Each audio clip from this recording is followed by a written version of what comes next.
Graça e paz, meus irmãos. Quem vos fala, Carlos Oliveira, do canal Pergunte ao Carlão. E é uma satisfação imensa poder estar novamente com vocês que nos acompanham desde o início do nosso curso teológico. E devo dizer que, em função de algumas questões, nós tivemos que postergar algumas aulas, algumas gravações em função de outros compromissos. Mas hoje estamos aqui retomando a nossa aula do nosso curso teológico, dando prosseguimento à matéria de apologética. E essa terceira aula da matéria de apologética, onde nós iremos apresentar alguns pontos fundamentais no que se refere à questão da apologética, tanto na esfera religiosa propriamente, bem como na esfera social, ou podemos dizer secular. Então, você que desde o começo do nosso curso teológico até aqui vem nos acompanhando, é imprescindível que você não só acompanhe, claro, as aulas, como também divulgue o nosso canal. Então, se você ainda não é inscrito no nosso canal, se inscreva no nosso canal. Se você que já é inscrito, divulgue para outras pessoas terem acesso a esse conteúdo, que com certeza vai ser de muita satisfação, não só para você que acompanha, como também para nós que fazemos com muito carinho esse trabalho, não só científico, podemos dizer, mas também evangelístico. O nosso intuito não é apresentar características ou teses ou doutrinas ou costumes ou questões de confissão denominacional, de forma alguma. Nossa pretensão é simplesmente apresentar a palavra de forma racional, bíblica, cristocêntrica, teológica, sem os insumos da religiosidade, sem as amarras da religiosidade. Então você é um privilegiado de estar acompanhando o nosso canal, bem como todas as nossas matérias. E também devo dizer para você que não só os vídeos do curso teológico, como também outros vídeos de outras ministrações, de outras reflexões que nós apresentamos aqui no nosso canal. Então você que nos acompanha, divulgue, e você que nos acompanha, mas ainda não se inscreveu, se inscreva, deixe o seu joinha aí e nos incentive cada vez mais. Então vamos para a aula, e hoje é uma aula de finalização de uma matéria, então nós vamos estressar um pouco mais a matéria com muito conteúdo, e tenho certeza absoluta que vai ser de grande edificação para você.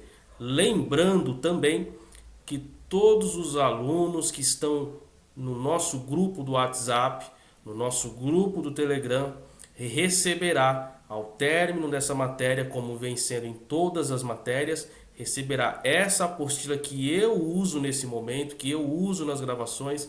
Você receberá gratuitamente o PDF dessa matéria. Todas as matérias você receberá o PDF, ok?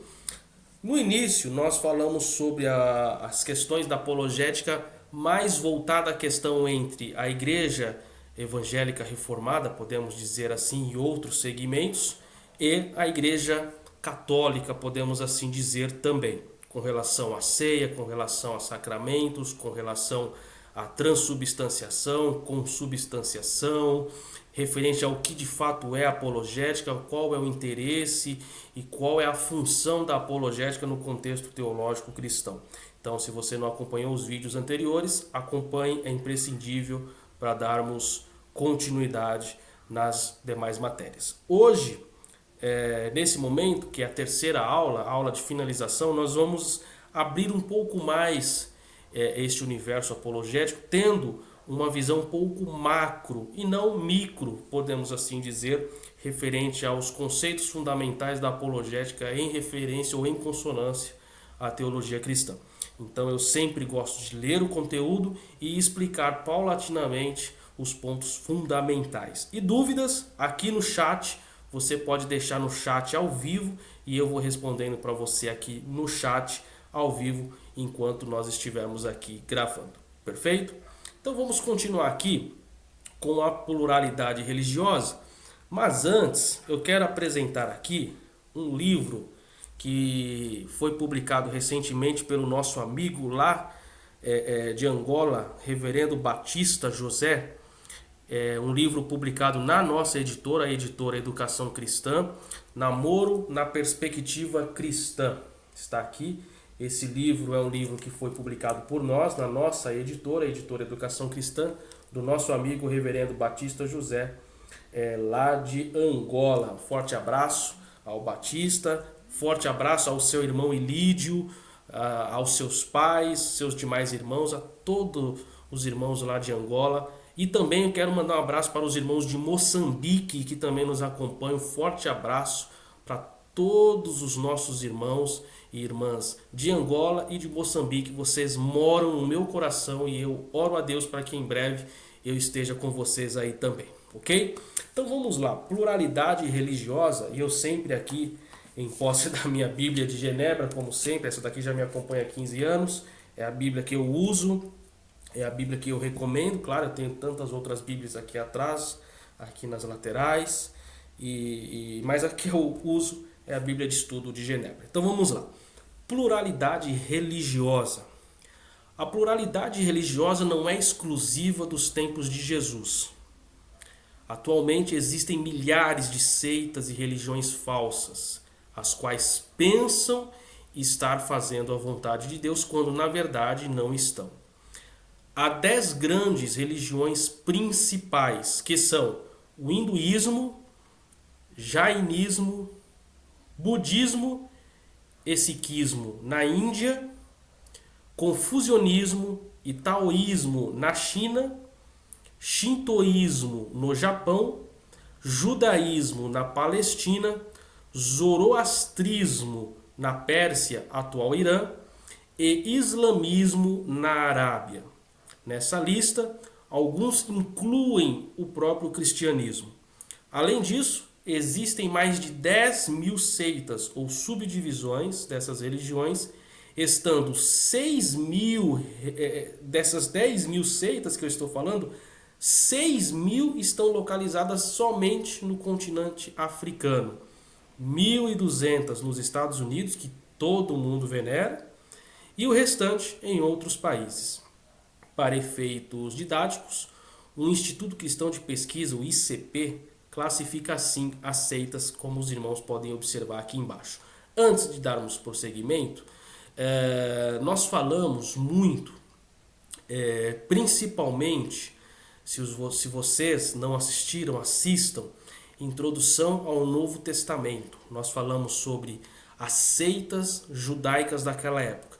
Então vocês percebam que a questão da apologética, o interesse da apologética na defesa do cristianismo, ela vem de muito tempo. Não é uma situação, não é uma matéria para nós hoje, mas de muito tempo houve a necessidade de combater as falsas religiões. Se vocês observarem um livro que eu amo muito, que é o livro, o Epístola de São Paulo aos irmãos colossenses, que é uma literatura de altíssimo nível contra as práticas não cristãs, ou uma maneira de endossar uma prática cristã genuína em detrimento das práticas cristãs antigas. Se vocês observarem o confrontamento, a defesa da doutrina cristã, do credo cristão, ela vem de muito tempo. Tanto é que o cristianismo, comparada a outras religiões, como eu citei aqui algumas, o cristianismo é muito recente. As religiões, por exemplo, o próprio judaísmo, o próprio islamismo, que, embora teoricamente foi mais bem polarizado de 500 para cá, do ano 500 para cá, mas sempre houve um confrontamento, sempre houve uma forma de deturpar o pensamento cristão. Então, a apologética, a defesa do cristianismo, a defesa da fé cristã, a defesa da doutrina cristã, ela sempre se fez necessária e sempre foi necessária no contexto macro contra as práticas de falsos profetas, falsos evangelistas, falsos pastores. Porque vejamos, para você ser um falso pastor, o que você primeiro precisa ser? Pastor. Para você ser um falso profeta, o que você precisa ser primeiro? Um profeta. Para você ser um falso ensinador da palavra de Deus, o que você precisa ser primeiro? Um ensinador da palavra.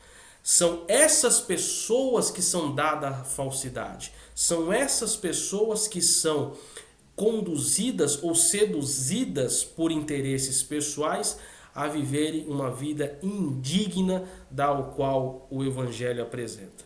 Como diz a frase de Santo Agostinho, que se nós não crermos no Evangelho de maneira geral e só mesmo crer naquilo que nos interessa, nós não estamos seguindo o Evangelho, nós estamos seguindo os nossos próprios interesses. Então nós temos que ter muito cuidado com relação àquilo que nós defendemos, àquilo que nós praticamos e àquilo que nós cremos acima de tudo. Porque uma frase que eu sempre uso, e uma frase minha, que melhor não crer do que crer de forma errada. Então, a apologética ela se faz necessária em função dessas questões, desses problemas que surgem e que estão surgindo cada vez mais até os dias de hoje.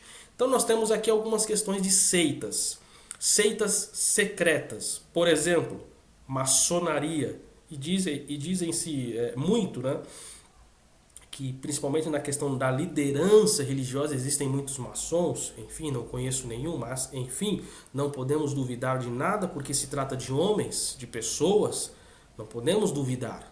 Então, seitas secretas, a maçonaria, teosofia, rosacrucianismo e esoterismo, pseudo-cristãs, o mormonismo ou os mormons, as testemunhas de Jeová, o adventismo do sétimo dia, sim, ciência cristã, a família ou também meninos de Deus e a Igreja Apostólica da Santa Avó Rosa. Isso aqui são alguns exemplos, existem muitas outras variantes de seitas cristãs. Espíritas, o kardecismo, a LBV ou Legião da Boa Vontade, o racionalismo cristão. Afro-brasileiras, Umbanda, Quimbanda, Candomblé, Voduísmo, Cultura Racional e Santo Daime. Orientais, Seixo Noye, Igreja Messiânica Mundial, Arte Mahikari, Hare Krishna, Meditação Transcendental, Igreja da Unificação ou Monismo, Perfeita Liberdade. E os unicistas, como uma banda muito conhecida, Voz da Verdade, Igreja Local, Adeptos do Nome Yoshua e suas variantes, Só Jesus, Tabernáculo da Fé e Cristadelfianismo e etc. Estes são uns exemplos de seitas cristãs conhecidas do nosso tempo. Eu não quero me focar muito nesse momento da questão das seitas e de religiões, porque nós teremos a próxima matéria, serão aulas exclusivas sobre seitas, religiões e heresias. Serão muitas aulas sobre seitas, religiões e heresias na nossa próxima matéria. Então você, repito, se inscreva no canal para acompanhar as nossas aulas, para acompanhar as nossas matérias. E continuando aqui, por que devemos estudar as falsas doutrinas? Por que devemos? Muitos perguntam por que se deve estudar as falsas doutrinas. Para esses, seria melhor a dedicação à leitura da Bíblia. Certamente devemos usar a maior parte do nosso tempo lendo e estudando a palavra de Deus. Porém, essa mesma palavra nos apresenta diretrizes comportamentais relacionadas aos que questionam a nossa fé. Assim sendo, apresentamos as razões para o estudo das falsas doutrinas. Aqui então, eu coloco 4 razões fundamentais de por que devemos estudar as falsas doutrinas ou as seitas e as heresias. Por que nós precisamos estudar? Nós precisamos estudar por essas 4 razões, e todas essas razões Eu já tive experiência e tive que usá-las. Primeiro, para a defesa própria. Várias entidades religiosas treinam seus adeptos para ir de porta em porta à procura de novos adeptos. Algumas são especializadas em trabalhar com os evangélicos, principalmente os novos convertidos. Os cristãos devem se informar acerca do que os vários grupos ensinam. Só assim poderão refutá-las biblicamente, como consta Tito capítulo 1, verso 9. Ou seja, primeiro, sua defesa. Nós só podemos nos defender quando nós conhecemos as ferramentas necessárias para nos defender. Um advogado, para defender uma pessoa que está com um problema ou uma causa na justiça, ele precisa conhecer leis para usar as leis em defesa do seu cliente. A palavra de Deus do mesmo modo. Para que nós possamos nos defender contra as seitas e as religiões, as heresias que estão ao redor, seitas, religiões de forma externa e heresias, eu vou abrir um parênteses, heresias até mesmo dentro do próprio contexto cristão, de pessoas que não têm conhecimento apurado da palavra de Deus e pregam, às vezes até inconscientemente, heresias em seus púlpitos, enganando a si mesmo e as pessoas que o ouvem. Então nós temos que conhecer primeiro para ter defesa própria, para quando nós ouvirmos uma mensagem, nós, em comparação com a palavra de Deus, podermos definir: é uma palavra de Deus ou não é uma palavra de Deus. Então nós temos que conhecer, e já falei isso em vários vídeos, infelizmente nós, como nação, Brasil, somos uma das nações que menos se lê no mundo. E no número muito assustador que mais de 50% dos pastores evangélicos do Brasil não leram toda a palavra de Deus, não leram a Bíblia. Se a pessoa não lê a Bíblia, você acha que essa pessoa estuda? Porque uma coisa é você ler, outra coisa é você meditar, estudar. Se a pessoa não lê, você acha que ela medita? Como que é um sermão de uma pessoa que não medita na palavra de Deus? É uma coisa para se pensar nos dias de hoje. Segunda questão, proteção do rebanho.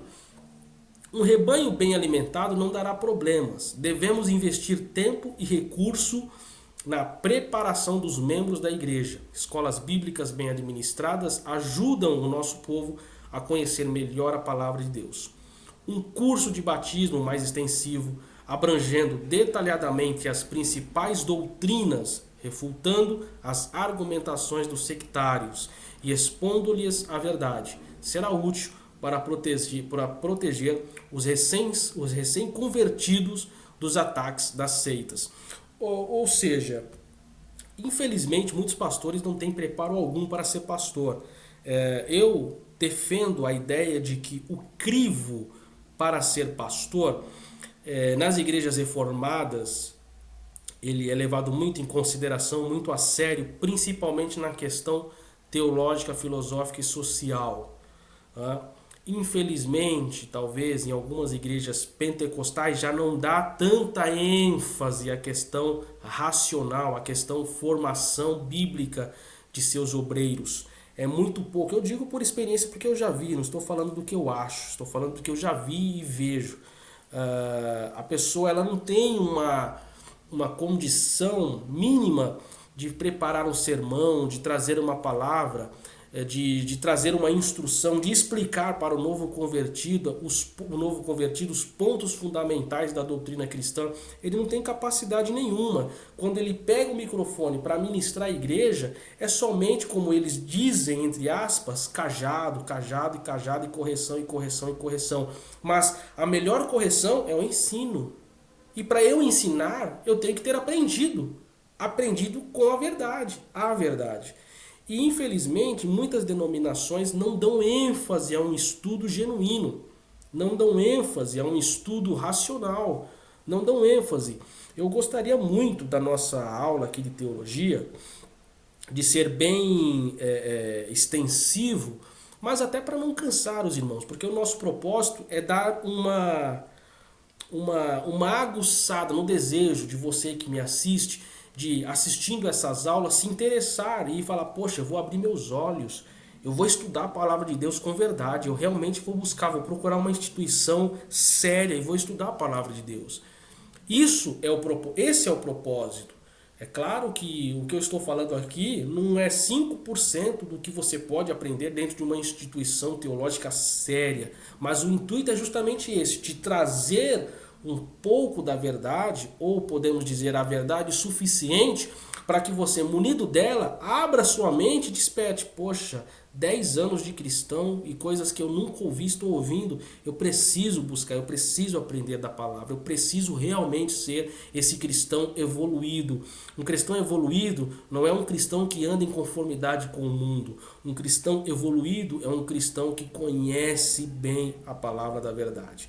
Este é o cristão. Infelizmente, em algumas denominações, a ênfase ao estudo é muito reduzida. Diferentemente, como eu falei, em igrejas reformadas, onde o crivo para você se formar um pastor, principalmente na esfera teológica, filosófica e social, ele é muito levado em consideração. E se você não ter um conhecimento, eu não digo nem mínimo, mas um conhecimento avançado das doutrinas fundamentais, dificilmente você se graduará um pastor de uma igreja reformada. Então tem que estudar, tem que ler, tem que ter conhecimento de causa, não só ficar numa mesa, numa escrivaninha com livros ao seu redor, mas sim ter conhecimento de campo, para que você seja um pastor de fato de uma comunidade cristã. Terceira razão por que devemos estudar as falsas doutrinas: evangelização. Isso já é uma questão que vai junto com o quarto ponto, missões. Então, o terceiro, evangelização, e o quarto, missão. Evangelização. O fato de conhecermos o erro em que se encontram os sectários nos ajuda a apresentar-lhes a verdade de que necessitam. Entre eles se encontram muitas pessoas sinceras que precisam se libertar e conhecer a palavra de Deus. Os adeptos das seitas também precisam do Evangelho.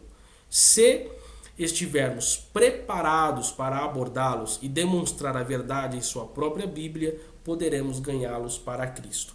E missões. Desempenhar o trabalho de missões requer muito mais do que se deslocar de uma região para outra ou de um país para o outro. Precisamos conhecer a cultura onde vamos semear o Evangelho. Junto à cultura, teremos a religiosidade nativa. Conhecer antecipadamente esses elementos nos dará condições para alcançá-los adequadamente. Eu creio que o Senhor tem os seus eleitos, eu creio nisso. Isso é uma coisa que é muito evidente na palavra de Deus e eu não consigo ver como pessoas creem diferente, mas respeito as doutrinas que cada denominação defende para si. Mas há muitas pessoas que estão hoje em seitas que são escolhidos. Quer um exemplo bíblico melhor do que o apóstolo São Paulo? O apóstolo São Paulo era um fanático religioso assassino, mas ele era escolhido. Há muitas pessoas que estão hoje em seitas, em heresias, servindo a deuses pagãos, mas são escolhidos. E no momento oportuno, quando a palavra de Deus for lançada e o dom da fé que o Espírito de Deus concede abrir os seus ouvidos para que eles entendam a palavra de Deus, automaticamente a obra redentora será realizada na vida dessa pessoa. Por quê? Porque ele é um escolhido. Então nós temos que evangelizar. Não é simplesmente achar que só a pessoa é assassina, ele é assassino porque ele não é escolhido, porque não é de Deus. Não. Ele é mentiroso porque ele é do diabo, ele não é de Deus. Não, irmãos, está errado. O mentiroso ele pode ser escolhido, apenas ainda não se manifestou nele as obras de Deus. Ele está precisando de uma mensagem. E essa mensagem eu e você podemos dar com conhecimento da palavra de Deus. Então isso aqui é muito sério. Em outras matérias nós vamos ter uma matéria exata sobre evangelismo e missões. E aí nós vamos explorar um pouco mais dessa questão. Seguindo aqui, apologética evidencialista. Nós vamos entrar um pouco mais aqui num contexto, digamos, teológico em si. Alega que as evidências materiais favorecem a validade do cristianismo. O evidencialista começa num ponto comum com os não cristãos, presumindo que os sentidos e a inteligência são ferramentas úteis para descobrir a verdade. Ele se menciona registros históricos em favor da Bíblia, procurando demonstrar que, isso nós estamos já falando de apologética evidencialista. Primeiro, apesar de suas partes mais recentes terem sido escritas há quase 2 milênios, ela foi preservada por fiéis copistas, de modo que o sentido de seu texto permaneceu inalterado ao longo dos séculos, como nenhum outro livro antigo chega perto de ser. Só lembrando que o primeiro livro impresso da história foi a Bíblia Sagrada. Segundo, ela contém profecias pontualmente cumpridas que anteciparam eventos internacionais em dezenas ou centenas de anos. E isso não significa que a Bíblia é um livro de futurólogos. A Bíblia não é um livro de Mikio Kaku. A Bíblia é um livro profético. Nós temos que entender isso também. Terceiro, ela é harmoniosa do começo ao fim, formando um único pensamento. Apesar de seus autores possuírem diversas formações e culturas e muitas vezes não conhecerem os livros uns dos outros. Quarto, ela é precisa arqueologicamente, se referindo a detalhes que, por inexatidão científica, eram contestados pelos historiadores, até serem esclarecidos por escavações posteriores. Esse ponto aqui é importante. Se nós se referirmos com relação a pontos arqueológicos, se nós verificarmos uma Bíblia que foi escrita há 40 anos atrás, por exemplo, Bíblias de estudo escrita 40, 50 anos atrás, alguns nomes que antes não tinham explicação, não sabia se era o nome de uma pessoa, de um país, de uma cidade, enfim. Hoje, com as descobertas arqueológicas, muitos nomes bíblicos que antes não tinham uma explicação, hoje já se sabe se era uma pessoa, já se sabe se era um país, já se sabe se era uma cidade. Então, essa análise arqueológica é fundamental para o avanço do conhecimento da palavra de Deus, de que muitas coisas que antes não eram conhecidas em função de questões materiais, hoje com o avanço arqueológico, muitas coisas se materializaram e muitas questões que antes não eram explicadas, hoje já são conhecidas por todos nós. Seguindo então adiante aqui, então quando a razão mostra-se limitada para encontrar respostas a questões que transcendem o campo da investigação, tais como o sentido da existência, o evidencialista recomenda a aceitação do cristianismo, pelas abundantes evidências acumuladas em favor dessa religião. Todas as palavras contidas na Bíblia são fiéis de Gênesis a Apocalipse. Então a apologética evidencialista, ela é uma apologética, eu não vou dizer que é uma apologética um tanto material, embora podemos assim dizer, porque ela trabalha com as evidências. E as evidências apontam a palavra de Deus como verdadeira. As evidências apontam a palavra de Deus como genuínas. Nós vamos falar um pouco dessa questão do evidencialismo também quando nós falarmos sobre a doutrina de Deus ou o teísmo, principalmente nos ensinos de São Tomás Aquino. Quando nós falarmos, eu vou apresentar minha Suma Teológica de São Tomás de Aquino, como meus livros de teologia sistemática aqui ao meu lado. E nós vamos falar muito sobre a questão do evidencialismo na esfera do teísmo, não somente na questão apologética, como estamos citando aqui, basicamente para que você tenha uma visão. Dúvidas? O chat está aqui. Você que segue-nos no nosso grupo do WhatsApp e do Telegram, também faça suas perguntas lá. E qualquer coisa, nós estamos aqui para tirar dúvidas de vocês, os alunos, ok? Seguindo aqui com a nossa matéria, nós acabamos de falar sobre a apologética evidencialista. Agora nós vamos falar sobre apologética pressuposicional, ok? Segundo esta escola, o cristianismo forma um sistema completo de pensamento, com autoridade própria, não podendo ser autenticado por evidências externas, por ser necessariamente verdadeiro. Os pressuposicionalistas alegam que a conquista do conhecimento exige um método confiável de análise que permita deduzir informações necessariamente extraídas de premissas anteriores, o que só seria possível através do raciocínio sobre as declarações divinamente reveladas na Bíblia e nunca das sensações ou da razão pura. Desprovidos de um ponto inicial para raciocinar sobre as coisas, ninguém poderia obter informação segura pela falta de uma base de inteligibilidade, e não adiantaria possuir um ponto inicial se ele não possuísse autossustentação.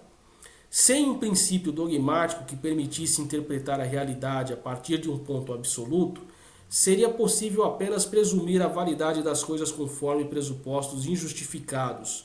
Para ter certeza da veracidade de uma declaração, seria preciso negar qualquer possibilidade de sua falsidade, julgando-a por um sistema infalível de prova.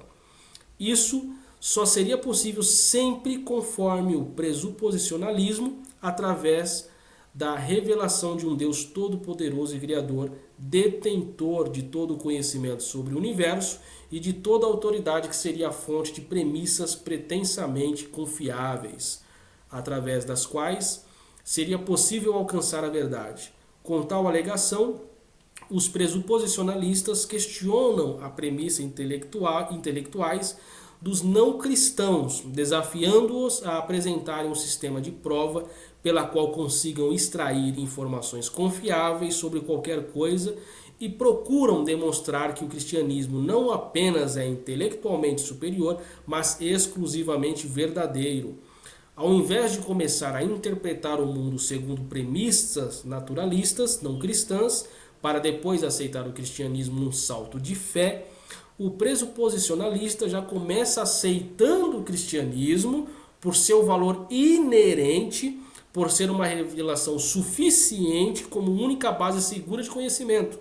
Ele pressupõe que os fatos só possuem significado porque foram interpretados por Deus, antes de serem criados por ele. Assim, no pressuposicionalismo, todo fato constitui evidência positiva à existência do Deus cristão, porque só poderia ser conhecido e explicado dentro da visão bíblica, cujas premissas forneceriam os pressupostos para o conhecimento, racionalidade e verdade. Simplificando todas essas palavras bonitas que nós falamos, a Bíblia interpreta a Bíblia. A palavra de Deus, ela se auto-interpreta, porque para que ela chegue ao nosso conhecimento, ela é o próprio conhecimento de Deus. Ela é um texto que foi transmitido a nós, mas que sai de dentro de Deus. E que esse Deus nos dá a condição de entendê-la antes de querer, digamos, dissecá-la, de querer explicar situações não explicáveis, como, por exemplo, a Bíblia não tem interesse de falar detalhadamente questões relacionadas à criação. Ela não tem interesse de falar com detalhes a questão da adolescência, dos 12 anos aos 30 anos de Jesus. A Bíblia não tem interesse, por quê? Porque não é importante para nós. Agora, o que ela tem interesse de transmitir, ela é fiel. Seguindo, nós falamos então da apologética evidencialista, apologética pressuposicional, e agora nós vamos falar sobre a apologética filosófica. Esta escola procura demonstrar que o cristianismo é a religião mais conforme o raciocínio correto. Ela especula sobre o sentido da vida, a origem das coisas e a natureza humana, para apontar a doutrina bíblica como um sistema coerente. Um exemplo dessa abordagem, vamos dar aqui, o apologista procura provar a existência de Deus. O argumento filosófico mais forte para isso é o argumento Kalam, desenvolvido por teólogos muçulmanos, mas aproveitado por pensadores cristãos. Ele pode ser demonstrado assim, vamos lá. Tudo o que começa a existir deve ter uma causa. Ponto. O universo começou a existir, logo o universo tem uma causa. Para provar que o universo começou a existir, o apologista argumenta que um conjunto infinito de dias seria impossível na prática. uma linha infinita seria impossível na forma progressiva, com um ponto inicial, e cada dia se somando aos anteriores, pois isso resultaria no conjunto crescente, mas sempre finito. E uma linha sem início também não poderia existir, pois, assim, o número de dias transcorridos até agora seria infinito, e o hoje nunca teria chegado. Se o universo não possuísse início, haveria uma quantidade indefinida e limitada de dias que já teriam se passado antes do tempo presente, o que é inconcebível. Agora, continua o apologista, se o universo, espaço, tempo e energia teve um início, é porque existe algo maior e diferente do próprio universo, que deu-lhe a causa e que não possui causa. O Deus descrito na Bíblia se encaixa nessa definição. Vou ler novamente, isso daqui é maravilhoso, vou ler novamente. Agora, continua o apologista. Se o universo, espaço, tempo e energia, teve um início, é porque existe algo maior e diferente do próprio universo, que deu uma causa e que não possui uma causa. E o Deus da Bíblia é esse Deus que se encaixa nessa definição. Isso aqui é um texto que, para mim, é mais do que uma hora de pregação, de ministração, de algumas coisas que a gente escuta por aí em algumas igrejas que quando somos convidados. É um texto, é uma mensagem, é uma frase incrível. Vamos lá. Outro exemplo, a existência da moralidade. Nós estamos falando de apologética, mas essas questões aqui é um pouco da questão do teísmo. Nós vamos tratar exclusivamente da questão do teísmo quando chegarmos nas matérias de teologia sistemática. Com relação à existência da moralidade, o apologista argumenta que sem valores absolutos não há razão para lutar por melhorias na sociedade ou para condenar os atos de barbaridade. Agora, valores são formas de julgar ações, e o cristianismo apresenta um Deus que decide o que é correto e que revelou sua lei na mente de cada pessoa e na Bíblia. Assim, o fato de que todas as pessoas têm noção de culpa e responsabilidade seria uma evidência a favor do cristianismo, que contém um manual de regras para vivermos em harmonia com os outros, de acordo com a palavra divina. Isso vai muito aqui da questão de alguns que creem no livre-arbítrio, por exemplo, de um lado, ou, o que para mim é uma definição mais exata, livre-agência, podemos dizer assim. Essas terminologias, esses termos técnicos da teologia, eu cito, porque eu não consigo falar diferente, é o termo mais apropriado, mas é interessante para que você justamente, esse é o propósito, para que você justamente veja o quanto tem para se estudar com relação à palavra de Deus. O quanto se tem para mergulhar na palavra de Deus. O quanto se tem para você debater com alguém que não tem conhecimento da verdade, mas que quer te enganar com falsas verdades ou pseudo-verdades, e que você, às vezes, não estando preparado, acaba caindo em muitas ideias e pensamentos, em muitas práticas e culturas que, transvestida de um cristianismo, vai te levar ou te conduzir para lugares tortuosos, lugares dificultosos, arenosos, lugares em que qual não vai te trazer paz e não vai te trazer salvação. Então, é imprescindível que você que nos acompanha, que você leia livros, que você compre livros e leia livros, você que quer se aprofundar ainda mais dentro da teologia cristã e da própria filosofia, procure uma instituição séria de teologia. Me pergunte, irmão Carlos, qual você me recomendaria que eu te respondo? Olha, procure por essas faculdades, vê se tem na sua cidade, se não tiver, que seja à distância, mas veja essas faculdades que são faculdades sérias, instituições sérias, reconhecidamente, tanto no Brasil como fora, e se aprofunde mais no conhecimento. A apologética é só um passo de conhecimento para muitas coisas. Nós teremos muitas matérias ainda e conto com você na divulgação do nosso canal para que as pessoas assistam e tenham conhecimento da verdade, porque o Evangelho, eu digo, eu não posso dizer na questão macro, mundo, porque eu não conheço o mundo todo, mas com relação ao Brasil, está cada dia pior, né? A questão do evangelho em alguns segmentos, não estou falando de todas as igrejas não, tá? Mas de alguns segmentos religiosos, eu confesso que é melhor você comprar uma boa Bíblia, alguns livros e fazer um culto no lar com sua família e com alguns amigos próximos. Porque algumas igrejas é melhor você não frequentar. Então, irmãos, fica aqui a nossa finalização da nossa matéria de apologética. A nossa próxima matéria será Seitas, Religiões e Heresias, que na próxima semana nós já vamos iniciar a aula de número 1.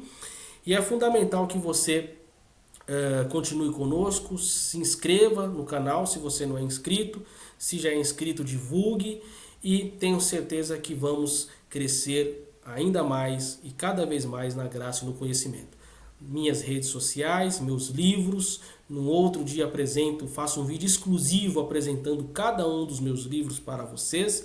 E você também que deseja conhecer um pouco mais da nossa fundação, Fundação Carlos Oliveira, tem o nosso site, está aqui na descrição, www.pastorcarlosoliveira.com.br.